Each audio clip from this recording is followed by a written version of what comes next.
چلیے بسم الله الرحمن الرحيم.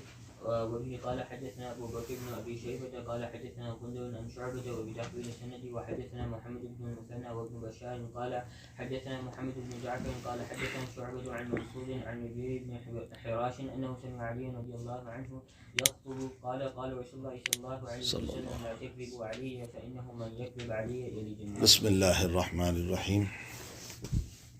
الحمد للہ رب العالمین والصلاة والسلام علی سید الانبیاء والمرسلین وعلی آلہ وصحبہ اجمعین. اما بعد، اس سے پہلے امام مسلم رحمۃ اللہ علیہ نے جو بیان فرمایا تھا وہ یہ کہ فاسق کی روایت قبول نہ کی جائے. پھر اس کے ساتھ ساتھ استدلالات جو فرمائے تھے وہ گواہوں کے باب میں تھے کہ وَاسْتَشْهِدُوا شَهِيدَيْنِ مِن رِجَالِكُمْ مِمَّن تَرْضَوْنَ مِنَ الشُّهَدَاءِ. اس پر اشکال یہ ہوا تھا کہ یہ دلائل تو جو ہیں گواہوں کے ہیں، اور ہمارا جو بحث چل رہی ہے وہ تو روایت کے سلسلے میں، تو بھلا اس سے آپ روایت پر استدلال کیسے کریں گے؟ اس لیے کہ شہادت اور روایت میں تو فرق ہے، اور وہ فروق میں نے آپ کو بتائے تھے کہ مثلا شہادت کے لیے بینا ہونا شرط ہے، دیکھنے والا بصیر ہونا. روایت کے لیے بینا ہونا شرط نہیں، نابینا بھی روایت بیان کر سکتا ہے. شہادت کے لیے عدد شرط ہے، 2 آدمی ہو یا ایک آدمی اور 2 عورتیں ہو. روایت کے لیے کوئی عدد شرط نہیں. شہادت کے باب میں یہ ہے کہ دشمنی مانے ہیں، روایت کے باب میں دشمنی مانے نہیں. شہادت کا مسئلہ یہ ہے کہ قریبی رشتہ دار کی گواہی معتبر نہیں. روایت کے باب میں یہ ہے کہ قریبی رشتہ داری مانے نہیں، بلکہ بیٹا اپنے باپ سے بھی روایت نقل کرتا ہے، بیوی اپنے شوہر سے، شوہر اپنی بیوی سے روایت نقل کرتے. تو شہادت اور روایت میں تو کافی فرق ہے. پھر آپ نے شہادت سے استدلال کیسے کیا؟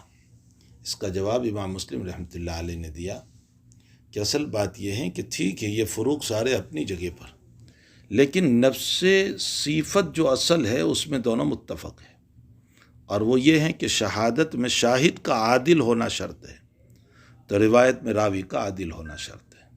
بس اس اعتبار سے ہمارا استدلال ہے کہ روایت میں راوی کا عادل ہونا شرط ہے، اور اگر کوئی فاسق آدمی گواہی لے کر کے آتا ہے، ان جاءکم فاسق بنبأ فتبینوا، جب فاسق کی گواہی کے باب میں بلا تحقیق قبول نہ کیا جائے تو فاسق کی روایت بطریق اولا قبول نہ کی جائے. تو اب امام مسلم رحمۃ اللہ علیہ ایک بات یہ فرماتے ہیں کہ دیکھو، غلط حدیث بیان نہ کرو، موضوع روایات بیان نہ کرو، وزائن حدیث کے باب میں تم نہ جاؤ، اس لیے کہ اس پر بڑی وعید ہے. اور روایت کو گھرنے کے باب میں جتنی روایتیں ہیں، بعض اکابر کا تو دعویٰ یہ ہے کہ حد تواتر کو پہنچی ہوئی ہے، یعنی اتنے صحابہ اس روایت کو نقل کرتے ہیں کہ جن کا جھوٹ پر اتفاق کرنا محال ہے. یعنی ایک جم غفیر روایت کر رہا ہے ان روایتوں کو، اس لیے متواتر کہا گیا. پھر سب سے بڑا مسئلہ یہ ہے کہ یہ روایت عشرہ مبشرہ نقل فرماتے ہیں، یعنی 10 کے 10 صحابہ جن کو بشارت سنائی گئی ہے جنت کی، وہ سب ناقل ہے اس روایت کے. گویا یہ محتم بالشان روایت ہے. اب کذب کہتے ہیں کس کو؟ جھوٹ کس کو کہتے ہیں؟ ویسے تو جھوٹ بولنا کسی بھی انسان کے لیے جائز نہیں، گناہ کبیرہ ہے. مسند احمد کی روایت ہے کہ فی المؤمن خلال کلھا الا الخیانۃ والکذب، مومن میں تمام خصلتیں ہو سکتی ہے مگر کذب اور خیانت نہیں ہو سکتی. مومن کبھی جھوٹا نہیں ہو سکتا، مومن جھوٹ نہیں بول سکتا. تو جھوٹ ایک بدترین عمل ہے. بخاری شریف میں آپ پڑھو گے کہ کثیر الکذب والا انسان اللہ کے وہاں کذاب کی فہرست میں ہے. جو بہت جھوٹا بولتا ہے، ہر وقت بات بات میں جھوٹ، تو اللہ اس کو کذاب کی فہرست میں لکھ دیتا ہے. تو جب عام انسانوں کے باب میں جھوٹ بولنا گناہ کبیرہ ہے، تو پھر صاحب شریعت صلی اللہ علیہ وسلم کے باب میں جھوٹ بولنا تو اکبر الکبائر ہوا. حتیٰ کہ بعض اکابر کی رائے تو یہ ہے کہ جھوٹی حدیث بیان کرنے والوں کی توبہ بھی قبول نہیں. امام حمیدی رحمۃ اللہ علیہ، ابو بکر سیرفی رحمۃ اللہ علیہ، امام احمد ابن حنبل کا ایک قول یہ ہے کہ جھوٹ بولنے والوں کی توبہ قبول نہیں. اتنی سخت بات فرمائی. اگرچہ امام نووی رحمۃ اللہ علیہ نے اس قول کو رد کیا ہے، اور امام نووی نیچے یہ بیان فرماتے ہیں کہ اگر وہ توبہ کر لے گا تو قبول ہو جائے گی. اور امام نووی دلیل یہ دیتے ہیں کہ جب کافر کی توبہ قبول ہو سکتی ہے تو اس کی توبہ قبول کیوں نہیں ہوگی؟ معلوم ہوتا ہے توبہ قبول ہو جائے گی. لیکن جو لوگ منع کرتے ہیں وہ بھی یوں کہہ رہے ہیں کہ بھائی حدیث شریف کا جھوٹ بولنا گویا کہ شریعت کو غلط پھیلانا ہوا. حدیث کا تعلق تو شریعت سے ہے، تو شریعت کو غلط پھیلانا ہوا، اس لیے اس کی توبہ قبول نہیں کہ اس نے لوگوں کے سامنے غلط شریعت کو بیان کیا. اس کے بعد ایک بات اور سمجھو، معتزلہ تو کہتے ہیں کہ پہلے تو جھوٹ کی تعریف خلاف واقعہ کوئی بات کہنا یہ جھوٹ ہے. واقعے کے خلاف آپ بول رہے ہیں وہ جھوٹ ہے، وہ چاہے چھوٹی بات ہو وہ بڑی بات ہو، بس واقعے کے خلاف آپ نے کہا وہ جھوٹ ہے. پھر معتزلہ کہتے ہیں کہ تعمدن کہے گا تو ہی جھوٹ ہوگا، اگر نسیانن و سہون غلطی سے اگر خلاف واقعہ بول دیا تو جھوٹ نہیں ہے. وہ کہتے ہیں حدیث شریف میں تعمد کی قید ہے، من کذب علی متعمدن، جان بوجھ کر. معلوم ہوتا ہے کہ نسیانن و خطان غلطی سے اگر کوئی خلاف واقعہ بولتا ہے تو اس پر جھوٹ کی تعریف صادق نہیں آتی. اہل سنت والجماعت فرماتے ہیں کہ وہ چاہے نسیانن بولے چاہے عمدن بولے، جھوٹ کا اطلاق ضرور ہو جائے گا، اس لیے کہ جھوٹ کی تعریف ہے خلاف واقعہ. اور جب خلاف واقعہ کہنے کو جھوٹ کہا جاتا ہے تو وہ عمدن بولے تو بھی جھوٹ ہے، نسیانن بولے تو بھی جھوٹ ہے. ہاں البتہ اہل سنت والجماعت فرماتے ہیں کہ عمدن بولنے پر گناہ ہوگا، نسیانن بولنے پر گناہ نہیں ہوگا. باقی جھوٹ کی تعریف تو ضرور ہوگی اس پر، اس لیے کہ جھوٹ کہتے ہیں خلاف واقعہ کو، اس لیے جھوٹ ضرور ہوگا، البتہ اس پر گناہ نہیں ہوگا. واللہ سبحانہ و تعالی عالم. اب حدیث گھڑتے کیوں ہیں لوگ؟ علامہ ابن قیم نے مقدمہ کتاب الموضوعات میں اس پر بہت تفصیل سے گفتگو فرمائی. فرمایا کچھ لوگ تو اپنی شہرت کے لیے، کچھ اپنی عزت کے لیے، تاکہ لوگ کہیں کہ کتنا بڑا محدث ہے، نئی نئی باتیں بیان کر رہا ہے. یہ تو ایوب سختیانی رحمۃ اللہ علیہ نے، جو ان کے ایک شاگرد تھے، ان کے پاس پڑھنے کے لیے آتے تھے اور کچھ دن نہ آئے تو ان کے شاگرد نے کہا کہ ہمارے علاقے میں ایک محدث ہے، وہ نئی نئی حدیث ہے. تو ایوب سختیانی نے فرمایا کہ اچھا، یہ نمکین چشمہ کب سے ابلا ہے؟ محدثین مزاحی زبان بھی استعمال کرتے تھے، اس لیے کہ لوگوں کو نمکین چیز اچھی لگتی ہے. تو حضرت نے مالحہ کا لفظ استعمال کیا، ملح سے. ملح کا معنی نمک. کہا یہ نمکین چشمہ کب سے ابلا ہے؟ مطلب جیسے لوگ نمکین کو پسند کرتے ہیں اسی طرح تم بھی من گھڑت حدیثوں کو پسند کر رہے ہو. تو ایک تو شہرت اور عزت، کبھی دولت کا حصول مقصود ہوتا ہے، اس لیے کہ یہ روایتیں بیان کریں گے تو لوگ سمجھیں گے کہ یہ تو ہے ہی، ہم سنتے ہی رہتے. کوئی نئی بات بیان کی جائے، اسی لیے ذکر و اذکار کے باب میں، وظائف کے باب میں من گھڑت روایات آج کل بھی اتنی چل پڑی ہے کہ فلاں وظیفہ پڑھو اور 50,000 کا ثواب، فلاں وظیفہ پڑھو. بعض لوگ تو صرف وظائف ہی کے رہ گئے اور کچھ نہیں ان کے پاس، اور صرف وظیفے پر امت کو ڈال دیا. حالانکہ فرائض اصل ہے. بخاری شریف جلد ثانی میں آپ روایت پڑھو گے، حدیث قدسی ہے. ان اللہ تبارک و تعالی یقول، اللہ تعالیٰ فرماتے ہیں، ان العبد یتقرب الی اللہ تعالی بالفرائض، بندہ فرض کے ذریعے سے قریب ہوتا ہے. نوافل تو تکملۃ الفرائض ہے، اس کے ذریعے سے فرائض مکمل ہوتے ہیں. لیکن لوگوں کو آج وظیفے پر ڈال دیا، صرف وظیفے ہیں. جو نماز کی اہمیت ہونی چاہیے وہ نہیں رہی جتنی وظیفے کی اہمیت ہو گئی.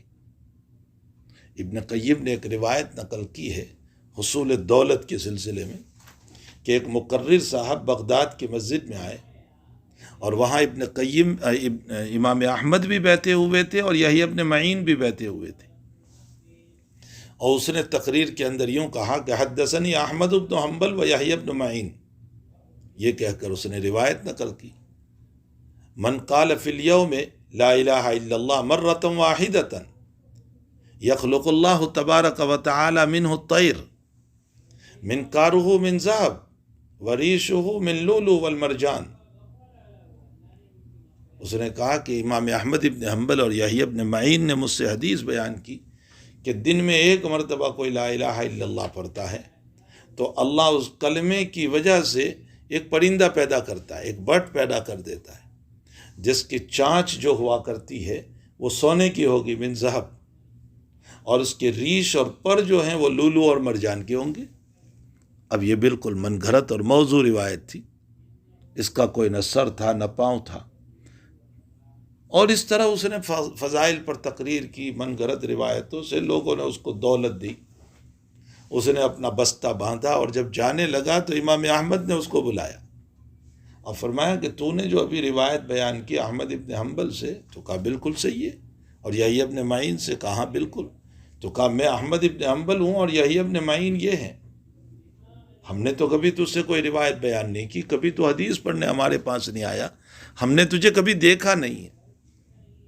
تو وہ کہنے لگا انتما احمق، تم دونوں بے وقوف ہو، دنیا میں تم ہی دو احمد ابن حنبل اور یحییٰ ابن معین ہیں، بہت سارے لوگ احمد ابن حنبل اور یحییٰ ابن معین ہیں، میں نے ان لوگوں سے روایت لی ہے، تم سے روایت نہیں لی۔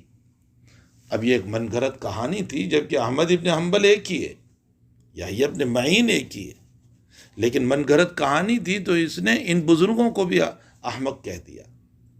آپ کتاب الموضوعات کا مطالعہ کریں یا علی قاری رحمۃ اللہ علیہ کی میزان القبریٰ کا مطالعہ کریں، بے شمار روایتیں موضوع گھڑی ہوئی ہے لوگوں نے، اس پر بڑی وعید ہے۔ تو ایک تو روایت کو لوگ گھڑتے ہیں اپنی عزت کے لیے، اپنی شہرت کے لیے، اپنے حصول دولت کے لیے، اسی لیے امام مسلم آگے چل کر کے فرمائیں گے کہ واعظین کی روایت قبول نہیں، لیکن واعظین سے مطلب وہ واعظ جس نے اپنا کاروبار بنا لیا ہے وعظ کو، باقی جو حدیث کے آدمی ہیں اور وہ کبھی وعظ کریں تو اس سے کوئی مسئلہ نہیں ہوتا، لیکن جس نے اپنا کاروبار وعظ کو بنا لیا، ظاہر سی بات ہے کہ اس کا منشا مجمع کو خوش کرنا ہے، اور جب مجمع کو خوش کرنا مقصود ہوتا ہے تو اس میں وہ کبھی روایت کو صحیح غلط کی طرف توجہ نہیں کرتا۔ بعض صوفیہ نے روایت کے گھڑنے کو جائز قرار دیا، وہ کہتے ہیں کہ روایت کا گھڑنا، یہ جاہل قسم کے لوگ ہیں جن کا دین سے کوئی سروکار نہیں، اور انہوں نے روایت کے گھڑنے کو جائز قرار دیا، اور انہوں نے دو دلیلیں پیش کی۔ ایک دلیل تو یہ پیش کی کہ نبی اکرم صلی اللہ تعالی علیہ وسلم نے جو روایت یہاں بیان فرمائی ہے، من کذب علی متعمدا، من کذب علی متعمدا،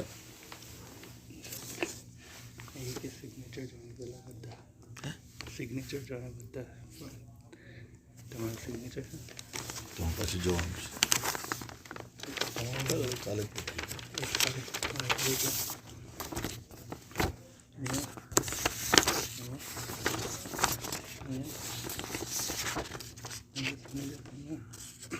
فوٹو فنگر پرنٹ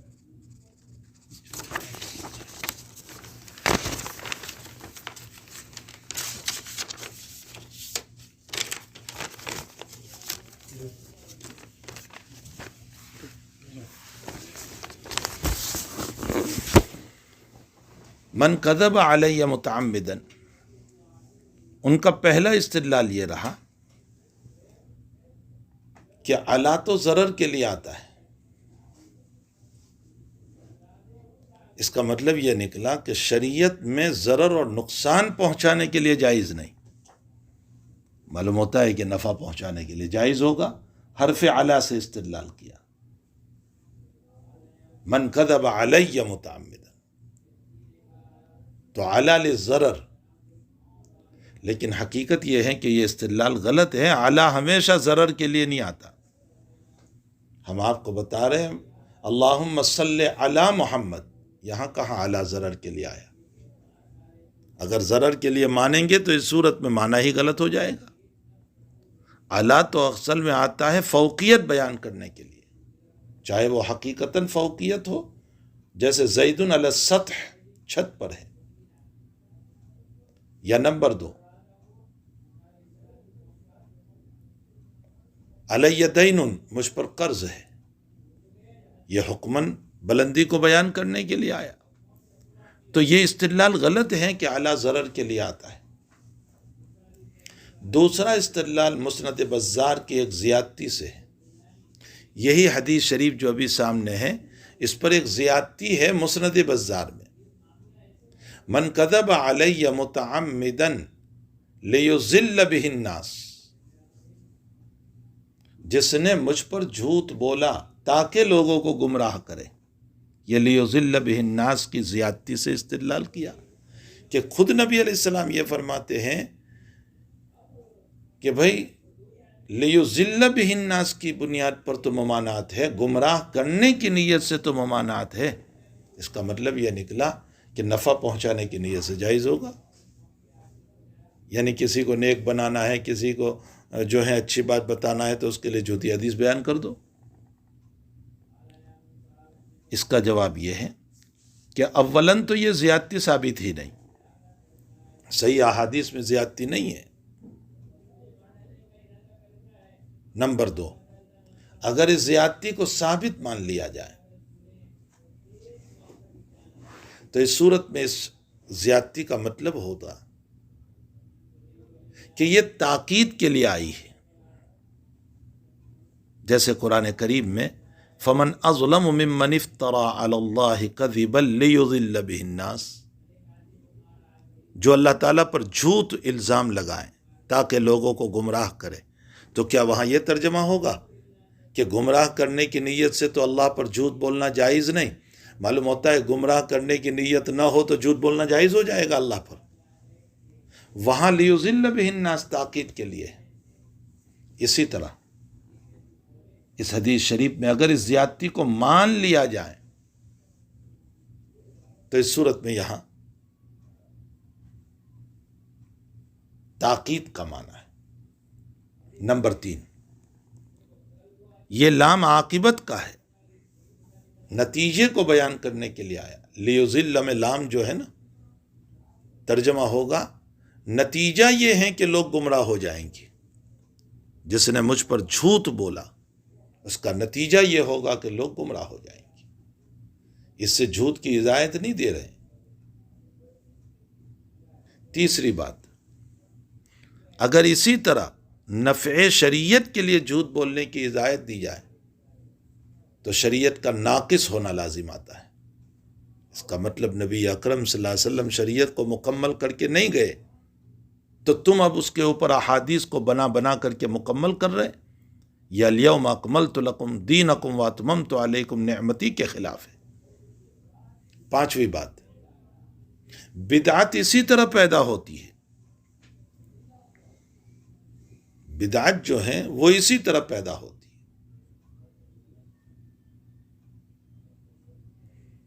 آج جتنی بدعات اور خرافات جو گھڑی گئی ہے وہ اسی طرح تو پیدا ہوئی.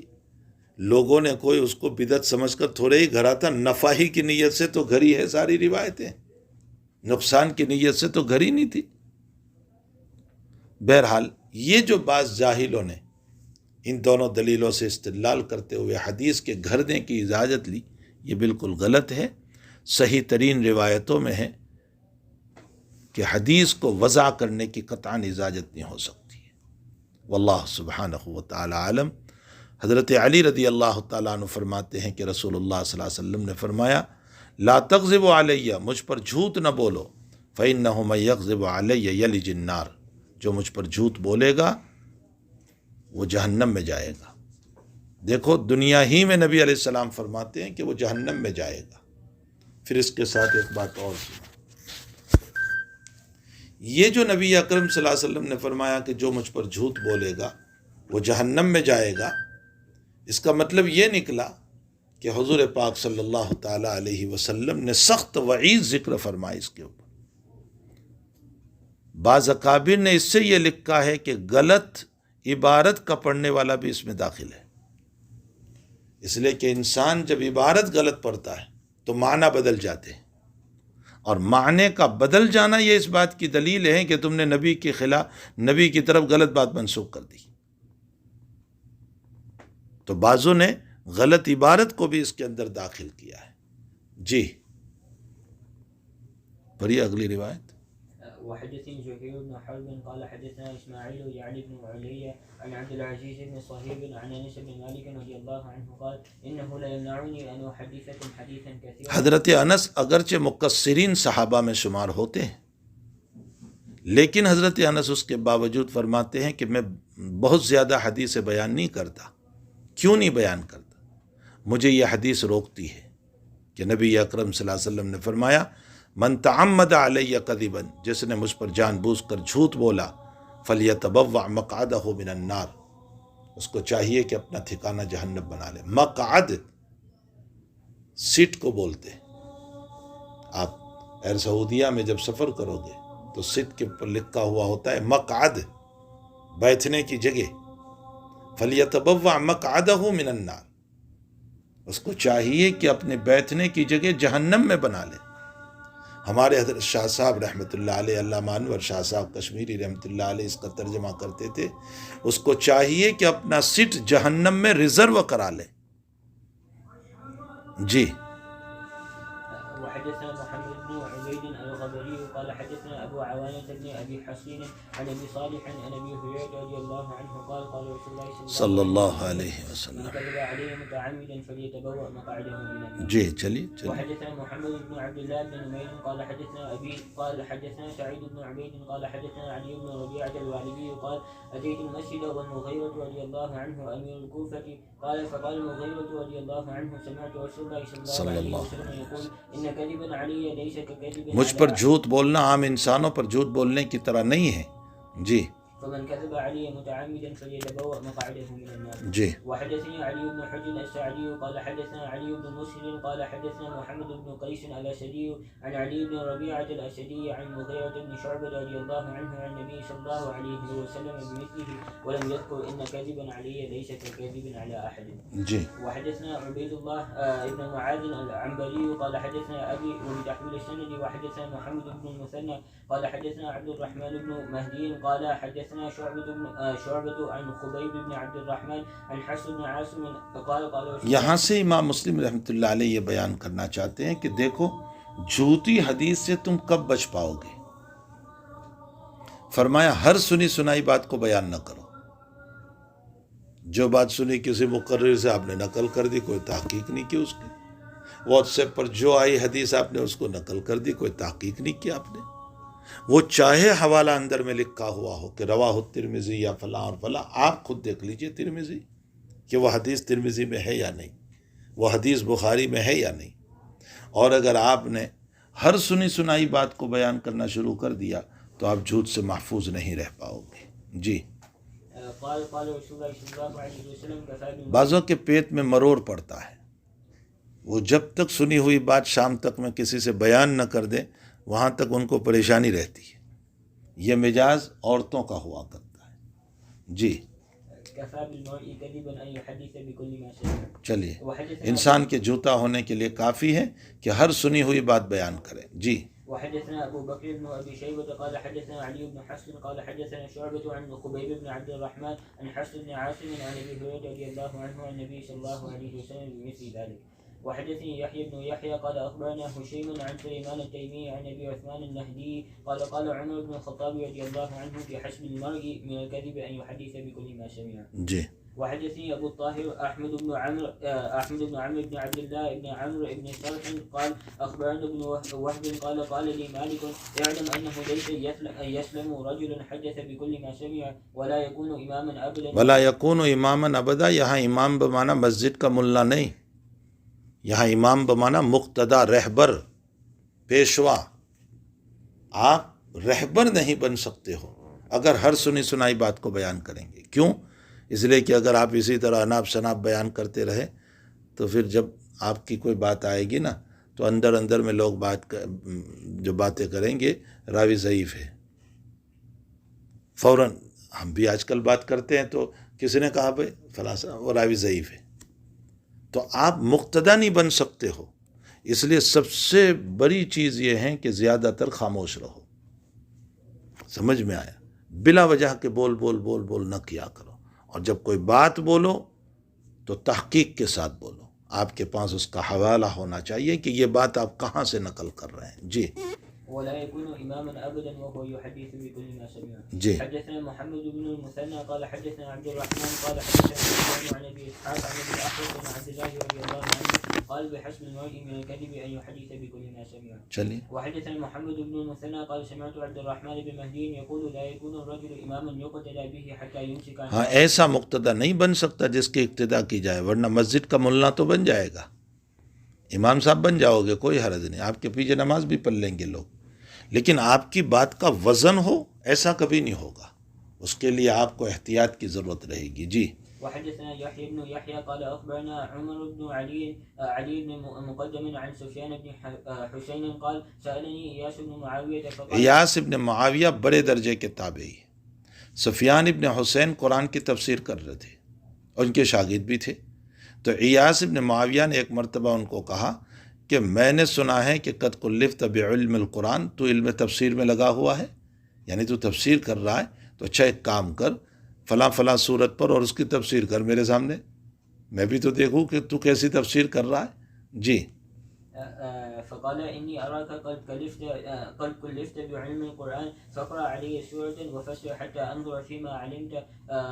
قال ففعلت. میں نے ایسا ہی کیا. جی فقال لي احفظ علي ما أقول لك. کہا میری طرف سے ایک نصیحت سن لے اور اس کو محفوظ کر لے وہ نصیحت کو. جی ایاک والشناعۃ فی الحدیث، تم اپنے آپ کو بچانا غلط سلط حدیثوں کے بیان کرنے سے. شناعت فی الحدیث، بری باتوں کو بیان، بری حدیثوں کو بیان کرنے سے. جی فإنه قلما حملها أحد إلا جو اس طرح کی باتوں کو اٹھاتا ہے وہ ذلیل ہوتا ہے. الا ذل فی نفسی، ہر گری پڑی بات کو بیان کرنے لگ گئے آپ. جی وكذب في. جیسے آج کل کے لوگ مولوی گوگل بن گئے ہیں، گوگل پہ جو آیا نقل، جو آیا نقل، جو آیا نقل. وہاں یہ بھی تو دیکھو کہ اس کا ناقل کون ہے. کیف متفق، آپ کیسے اس کو نقل کر رہے ہیں جب تک اصل کتاب کی طرف مراجعات نہیں کرو گے. جی وحدثني أبو الطاهر وحرملة بن يحيى قال أخبرنا ابن وهب قال أخبرني يونس عن ابن شهاب عن عبيد الله بن عبد الله بن عتبة أن عبد الله بن مسعود رضي الله. جی اس روایت میں یہ بتانا چاہ رہے ہیں عبداللہ ابن مسعود کی روایت سے کہ صحیح روایت بھی عوام کے سامنے ایسی بیان نہ کرنا جو ان کی عقل سے بلند ہو، ان کو باؤنس چلا جائے، ان کی سمجھ میں نہ آئے، ایسی روایتیں بیان نہ کرنا. آپ نے روایت بیان کر دی کہ بال رسول اللہ صلی اللہ علیہ وسلم قائمہ، ٹھیک ہے، صحیح روایت ہے، بخاری شریف کی روایت ہے. حضور پاک صلی اللہ علیہ وسلم نے ایک مرتبہ کھڑے ہو کر پیشاب کیا ہے، جہاں گاربیج کی جگہ تھی، کوڑا کباڑ ڈالنے کی جگہ تھی، حضرت نے وہاں پیشاب فرمایا. بخاری کی روایت ہے، لیکن آپ نے صرف روایت نقل کی. عوام ناواقف ہے، وہ انہوں نے کبھی نہیں سنا ہوگا اس طرح کا مسئلہ، وہ فوراً کہیں گے کہ تم ہمارے نبی کی توہین کر رہے ہو. تو صحیح روایت بھی امت کے سامنے وہی پیش کی جائے جو ان کی سمجھ میں بھی آئے. اور اگر آپ اس طرح کی روایتیں پیش کر رہے ہیں جس کا تعلق اختلاف ائمہ سے، جس کا تعلق مسائل عقائد سے، تو پھر اس کی تشریح کرو تاکہ امت ضلالت میں مبتلا نہ ہو، امت گمراہی میں مبتلا نہ ہو. اگر آپ نے نقل کر دیا کہ نبی حضرت عائشہ رضی اللہ تعالیٰ عنہ فرماتی ہے کہ حضور پاک صلی اللہ علیہ وسلم کے کپڑے مبارک سے میں منی کو خرد دیا کرتی تھی اور اس کا دبا نظر آتا تھا اور حضرت اسی کے ساتھ نماز پڑھتے تھے. بخاری کی روایت ہے، مسلم کی، اس کا انکار نہیں. لیکن فوراً اشکال یہ ہو جائے گا احناف کے مسلک پر عمل کرنے والے کو کہ یہ چیز ناپاک ہے، حضرت نے نماز کیسے پڑھی؟ تو یا تو آپ کو اس روایت کو عوام کے سامنے بیان نہیں کرنا چاہیے تھا، اور جب بیان کیا ہے تو پھر اس صورت میں اس کی پوری وضاحت کر دو. عبداللہ ابن مسعود یہی فرماتے ہیں. جی أن عبد الله بن مسعود رضي الله عنه قال ما أنت بمحدث قوما حديثا لا تبلغه عقولهم إلا لا تبلغه عقولهم، جہاں ان کی عقل کی رسائی نہ ہو. جی إلا كان لبعض. ہاں بعضوں کے لیے فتنہ ہو جائے گا پھر وہ. اللہ سبحانہ